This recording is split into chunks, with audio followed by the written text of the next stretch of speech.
Hey everyone, welcome back. आज हम बात करने वाले हैं एसबिट एक्सचेंज के नेटिव टोकन एसबिट के बारे में।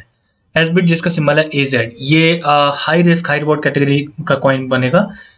करंटली देखोगे इसमें थोड़ी बहुत वॉलेटिलिटी दिख रही है, अभी 1061 रैंक पे है। एंड इसकी थोड़ी सी आपको हिस्ट्री समझनी पड़ेगी, तब आपको इसके बारे में पता चलेगा। पहले तो मैं आपको यहीं पे बोल दे रहा हूँ, इस कॉइन को बाई करना मतलब ह्यूज रिस्क लेना है। लेकिन कुछ ऐसा सिनेरियो है जिसकी वजह से इसको लॉन्ग टर्म के लिए इसमें थोड़ा बहुत अमाउंट डाला जा सकता है। एंड क्यों डाला जा सकता है वो आपको वीडियो के एंड तक पता चल जाएगा।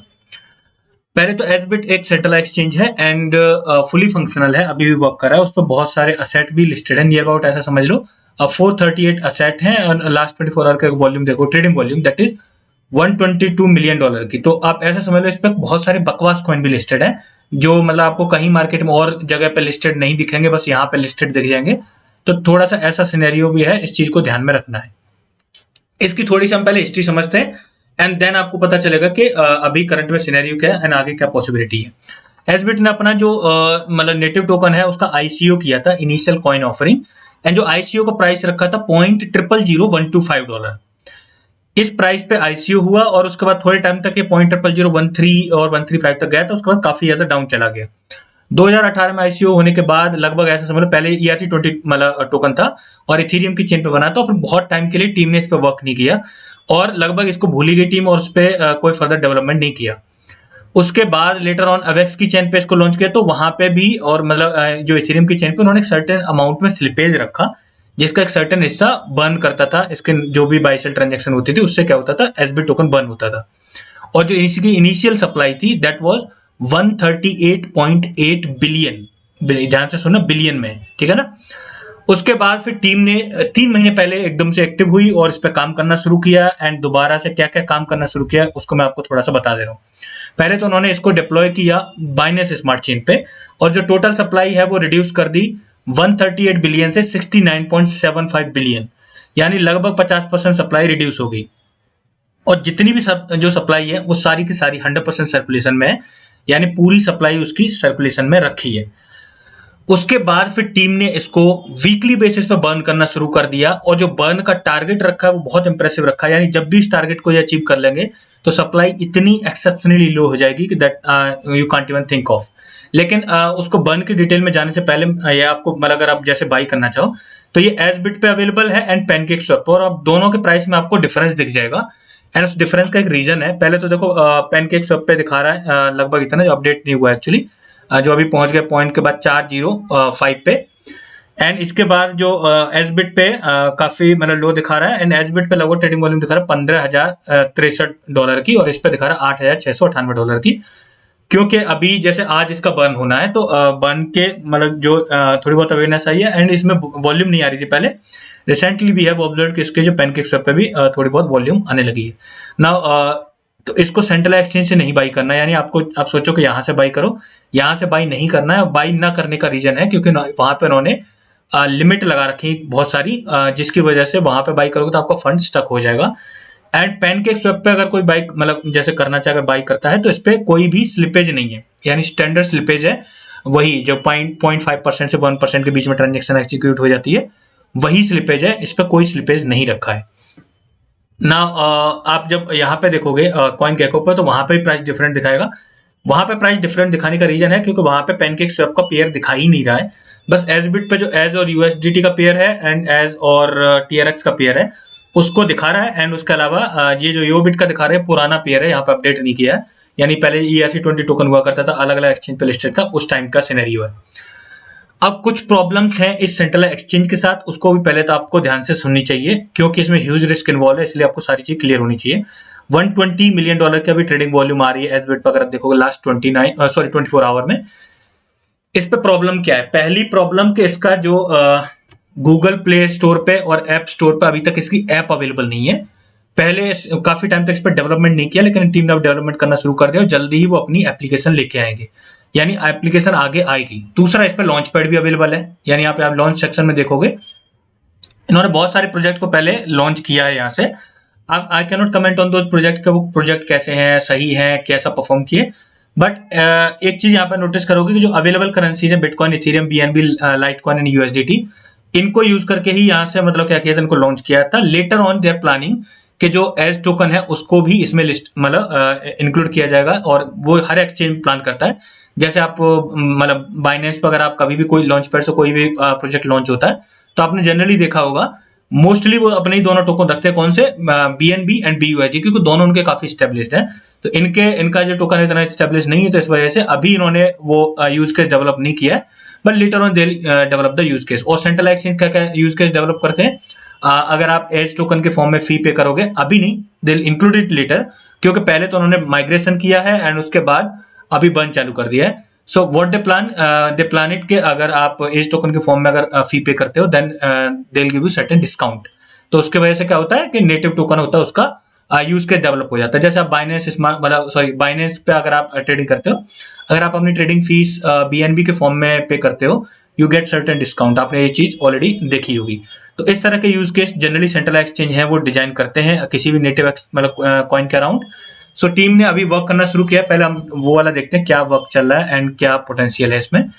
आप इसका एक्सप्लोरर ओपन करके देखोगे तो यहाँ पे देखो नल एड्रेस में आपको 49.96% सप्लाई दिख जाएगी। डिप्लॉयर के पास 57.6 मिलियन यहाँ पे दिख जाएगी, यानी दैट इज 57.6 बिलियन है, दैट इज 41.5268%। तो अभी यहाँ से डिप्लॉयर से मतलब धीरे धीरे करके बंद होगा। अब यहाँ पे एक चीज ध्यान में रखनी, because it is too illiquid. अच्छी तरह से सुनना, इसमें लिक्विडिटी बहुत कम है इनिशियल स्टेज में, क्योंकि बहुत कम लोगों को इसके बारे में एक्चुअली पता भी है। तो जो टॉप जो वॉलेट है इनके पास जैसे 2% सप्लाई है, अभी अगर चाहें तो ये भी काफी ज्यादा प्राइस को फ्लक्चुएट कर सकते हैं। सो मतलब ये चीज आपको ध्यान में रखनी है कि इसमें लिक्विडिटी बहुत कम है। सो अब टीम ने किया क्या है, टीम ने वीकली बर्न करना शुरू किया है। सबसे पहले जैसे अभी आज जो बर्न होगा वो 16वां बर्न होगा, यानी मतलब 16th वीक है बर्न करते हुए, लगभग 3 महीने हो चुके हैं जब से टीम ने बर्न करना चालू किया है। जब पहला बर्न हुआ था तब टीम ने अनाउंसमेंट की थी कि 138.8 बिलियन से टोटल सप्लाई रिड्यूस हो गई है 69.7 बिलियन पे। इसके बाद यहाँ जो इन्होंने एम रखा है ये आपको ध्यान से देखना चाहिए, वो तब तक बर्न करते रहेंगे जब तक इनिशियल सप्लाई जो मतलब ICO के टाइम पे थी उसका 0.1% सर्कुलेशन में ना रह जाए, यानी दैट विल बी 138.8 मिलियन। मात्र इतनी सप्लाई रह जाएगी तब तक ये लगातार बर्न करते रहेंगे और वीकली बर्न करते। जैसे पहले बर्न में तो उन्होंने अच्छा खासा बर्न कर दिया था 100 मिलियन के आसपास, बट उसके बाद बाकी जो वीक्स में है कम भी किया है। आप देखोगे 8-9 मिलियन इस तरह से बर्न हुआ है। जैसे 15th वीक में जो बर्न हुआ 8.178 मिलियन ना। इस वीक में फर्स्ट वीक में इन्होंने सबसे ज्यादा बर्न कर दिया। एक चीज और ध्यान में रखनी है यहाँ पे कि लिमिट है, उसको मैं दिखाने से पहले ये बता रहा हूँ, लगभग वीकली बर्न होने की वजह से 13 बिलियन लगभग ये बर्न कर चुके हैं अभी तक, and so on they burning still, जो मतलब बर्न करते जा रहे हैं और आगे कंटिन्यू रखेंगे इसको बर्न करना जब तक मैक्स मतलब अल्टीमेट टारगेट है दैट इज डिसाइडेड कि 138.8 मिलियन ना रह जाए ना। इसमें इन्होंने अगर आप एक्सचेंज पे मतलब ट्रेड करते हो, यानी कि इनके जो नेटिव एक्सचेंज जो एक्सचेंज है उस पर अगर नेटिव टोकन को ट्रेड करते हो तो वहां पे इन्होंने डेली विड्रॉल लिमिट लगा रखी है 2 मिलियन, मंथली विड्रॉल लिमिट लगा रखी है 10 मिलियन की, and daily cell limit 2 million की, मंथली सेल लिमिट 10 मिलियन की लगा रखी है।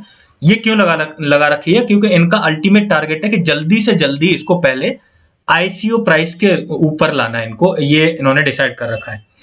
ICO प्राइस के ऊपर आने के बाद ऐसा नहीं होगा कि बंद करना बंद कर देंगे, बंद करने का टारगेट इनका डिसाइडेड है 138.8 मिलियन तक ये बंद करते रहेंगे जब तक उतनी सप्लाई ना पहुंच जाए।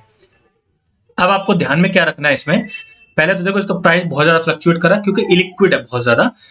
सो ये इस तरह का कॉइन है यानी जिसमें ह्यूज रिस्क इन्वॉल्व है। मैं बार बार बोल रहा हूँ ये मतलब high risk high reward category में वन ऑफ द रिस्कीएस्ट मतलब आप इसको मतलब कंसिडर कर सकते हो। यानी ऐसा असेट है जिसमें 10-15 या जो भी आप मतलब $5 या $10 अगर डाल के भूल जाओ कुछ साल के लिए कि आपने डाले भी थे, क्योंकि अभी जो आपके पास सप्लाई आ जाएगी बाद में जब इसका प्राइस बढ़ जाएगा जैसे जैसे बर्न होता जाएगा then it will create the artificial price scarcity. Price scarcity होती है कि मतलब जैसे जैसे सप्लाई कम होती जाती है वैसे वैसे जो मतलब टोकन का प्राइस है वो इंक्रीज होता जाता है और जो फर्दर बर्न की क्वांटिटी है वो घटती जाएगी इसकी वजह से। So it will take lot of time, several years. 138.8 million एकदम से नहीं पहुंचेगा, इसको बहुत टाइम लगेगा। लेकिन अगर पहुंच जाता है मतलब आप इमेजिन करो if they are able to reach weekly burn करते करते और वो पहुंच जाते हैं 138.8 मिलियन के टारगेट तक सप्लाई के, और इसके मार्केट कैप में ज्यादा इजाफा नहीं देखने को मिलता। कल तो इसकी मार्केट कैप 1 मिलियन से भी नीचे थी, मान लो इतनी रहती है, अभी जो $2.9 मिलियन है, यू कैन इजीली कंक्लूड कि अगर 138 मिलियन से आप डिवाइड कर, मतलब इसको 2.9 मिलियन को 138.8 मिलियन से डिवाइड कर लेना एंड देख लेना with respect to current price near to 400 to 500x का मिनिमम सिनेरियो बनेगा कि अगर कुछ भी नहीं हुआ, मान लो मार्केट कैप इतनी ही रही और ये सिर्फ टोकन बर्न होता रहा और अल्टीमेट टारगेट 138.8 मिलियन तक पहुंच गया, तो भी 500x करने का इसमें पोटेंशियल रहेगा। लेकिन अगर मार्केट कैप में इजाफा भी देखता, मान लो कि जैसे $10 मिलियन की मार्केट कैप पहुंच जाती है, मतलब इसके जो बढ़ते बढ़ते, और उसके बाद आप इमेजिन कर सकते हो कि इसमें कितने 1000x का पोटेंशियल बन सकता है अगर मतलब चल गया तो। अब यहाँ पे एक चीज और ध्यान से सुन लो, क्योंकि नेटिव टोकन, मतलब जो एक्सचेंज का नेटिव टोकन है, एक्सचेंज ने दोबारा बर्न करना शुरू किया, टीम ने इसको डेवलप करना शुरू किया है, तो आगे चल के बहुत अच्छा डेवलप हो सकता है। अभी टीम एक्टिव है। एसबिट एक्सचेंज के बारे में अगर बताऊं तो मुझे पर्सनली ज्यादा अच्छा नहीं लगता, बट हमें उससे कोई लेना देना नहीं है, हमें वहां पे जाके ट्रेड करना ही नहीं है। तो मे बी देल इम्प्रूव लेटर ऑन। अभी ऐप भी अवेलेबल नहीं है, बाद में वो मतलब ऐप अवेलेबल कराएंगे, अभी सिर्फ वेब पे ही अवेलेबल है। एंड मतलब इसमें केवाईसी की भी जरूरत नहीं होती, अब चाहो तो 100 से 200 मतलब जो बिटकॉइन तक की लिमिट इन्होंने ऐसे ही रखी है बिना केवाईसी के। लेकिन ये चीज ध्यान में रखना, इसमें ह्यूज रिस्क इन्वॉल्व है एंड इमेच्योरिटी में आके ज्यादा अमाउंट मत डाल देना, because that is not at all recommended. बहुत ही कम अमाउंट, मतलब ऐसा समझ लो $5-10 आप डाल के अगर भूल सकते हो, जैसे हम मीम कॉइन में रिस्क लेते हैं, व्हाट वी डू, हमें पता होता है कि इसमें कोई फंडामेंटल नहीं है, एक सर्टेन टाइम के बाद डंप कर सकता है, सो हम उतना ही रिस्क लेते हैं ना which we can afford to lose. So that is the scenario, if you can afford to lose, जितना अमाउंट रहेगा उतना ही डालोगे।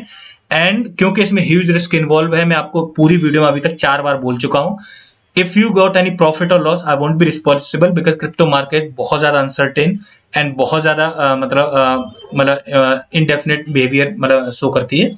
And specifically talking about this particular coin, इसमें लिक्विडिटी बहुत कम है, यानी इलिक्विड है, most of the liquidity centralise exchange पे है, एंड जो पैनकेक स्वैप पे लिक्विडिटी इसकी काफी कम है, तो इसके जो प्राइस में एक मतलब uncertain fluctuation you can see.